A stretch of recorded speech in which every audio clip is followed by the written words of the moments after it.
नमस्कार दोस्तों, आप सभी का स्वागत है। आज हम पढ़ेंगे प्रकाश संश्लेषण के बारे में। तो दोस्तों, प्रकाश संश्लेषण यानी कि फोटोसिंथेसिस। तो दोस्तों, प्रकाश संश्लेषण यानी कि फोटोसिंथेसिस क्या है? तो देखिए, the process of making food by the green plant to use carbon dioxide, water and presence of sunlight, they can make their own food. This process is called photosynthesis। यानी कि हरे पौधे द्वारा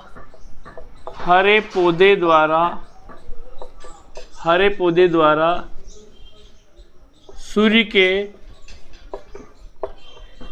प्रकाश, जल तथा कार्बन डाई ऑक्साइड यानी कि CO2 व हरित लवक की उपस्थिति में अपना भोजन स्वयं बनाने की प्रक्रिया प्रकाश संश्लेषण कहलाती है। क्या कहलाती है? प्रकाश संश्लेषण कहलाती है।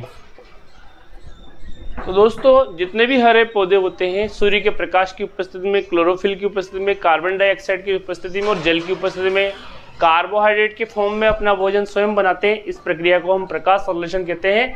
और इस प्रकाश संश्लेषण के द्वारा ही हमें पृथ्वी पर भोजन मिल रहा है पौधों द्वारा, और इसके द्वारा ही हमें ऑक्सीजन प्राप्त हो रही है। यानी कि जितने भी हरे पेड़ पौधे होते हैं वो ऑक्सीजन की उपलब्धता के लिए हमारे लिए सबसे बड़े स्रोत हैं। तो देखिए, प्रकाश संश्लेषण कैसे होता है। कार्बन डाइऑक्साइड और जल के 12 अणु, सूर्य का प्रकाश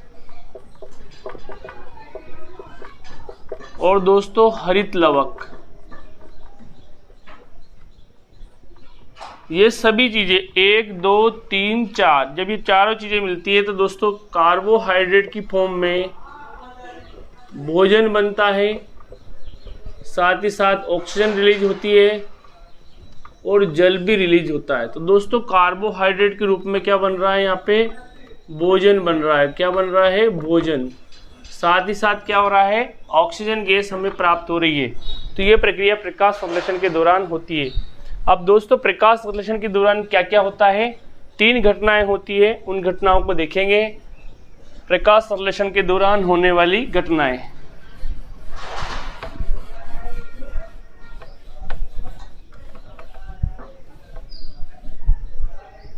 प्रकाश संश्लेषण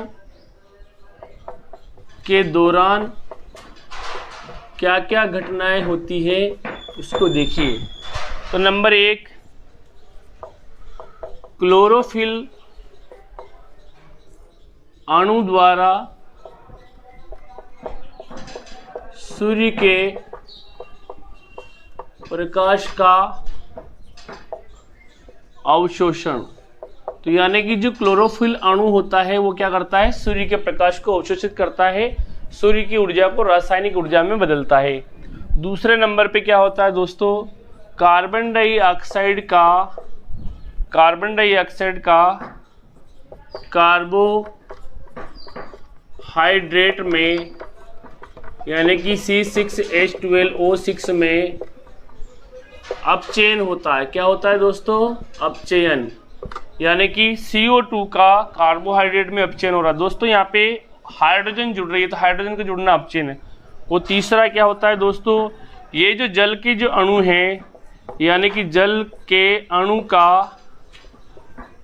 का हाइड्रोजन व ऑक्सीजन में टूटना। तो दोस्तों, यहाँ पे 3 प्रोसेस होती है प्रकाश संश्लेषण के दौरान। पहली, क्लोरोफिल अणु सूर्य की ऊर्जा को अवशोषित करता है।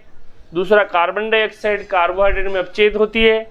और जल का जो अणु है, जो वाटर है, वो हाइड्रोजन और ऑक्सीजन में टूटता है। तो दोस्तों ये हाइड्रोजन जो है कार्बन डाइऑक्साइड के साथ जुड़ के कार्बोहाइड्रेट बनाएगा और ये जो ऑक्सीजन है ये पृथक हो जाएगी। तो अब प्रश्न बनता है कि हमें प्रकाश संश्लेषण के दौरान जो ऑक्सीजन प्राप्त होती है वो हमें किससे प्राप्त हो रही है? तो दोस्तों वो हमें वाटर से प्राप्त हो रही है। किससे प्राप्त हो रही है?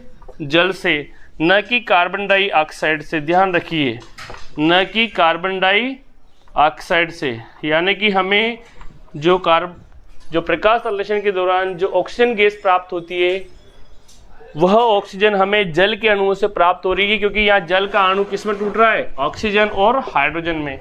तो इस प्रकार हम कह सकते हैं कि पेड़ पौधे हमारे लिए ऊर्जा के सबसे बड़े स्रोत हैं और ये रासायनिक ऊर्जा में बदल देते हैं किसको? सूर्य की ऊर्जा को, यानी कि सौर ऊर्जा को। अब बात करते हैं, जितने भी हरे पेड़ पौधे होते हैं वो अपना भोजन स्वयं बनाते हैं प्रकाश में, अतः इन्हें क्या कहते हैं? स्वपोषी। तो दोस्तों स्वपोषी किसे कहते हैं और परपोषी किसे कहते हैं? ये भी क्वेश्चन बन सकता है आपके बोर्ड एग्जाम में। एक तरफ मैं लिख देता हूँ स्वपोषी और दूसरी तरफ लिख देता हूँ परपोषी या विषमपोषी। परपोषी भी कह सकते हैं इनको, यानी कि वे जीव जो अपना भोजन स्वयं बनाते हैं उन्हें स्वपोषी कहते हैं। क्या कहते हैं उन्हें? और उदाहरण है दोस्तों इसका सभी हरे पादप। कौन सी प्रक्रिया द्वारा अपना भोजन बनाते हैं? अभी जस्ट हमने देखा प्रकाश संश्लेषण द्वारा। प्रकाश संश्लेषण द्वारा इसमें हरे पौधे के अंदर दोस्तों शैवाल भी आ गए, यानी कि जो इनके पास भी हरित लवक होता है। तो जितने भी हरे पौधे होते हैं वो प्रकाश संश्लेषण प्रक्रिया द्वारा अपना भोजन स्वयं बनाते हैं। परपोषी यानी कि वे जीव जो अपना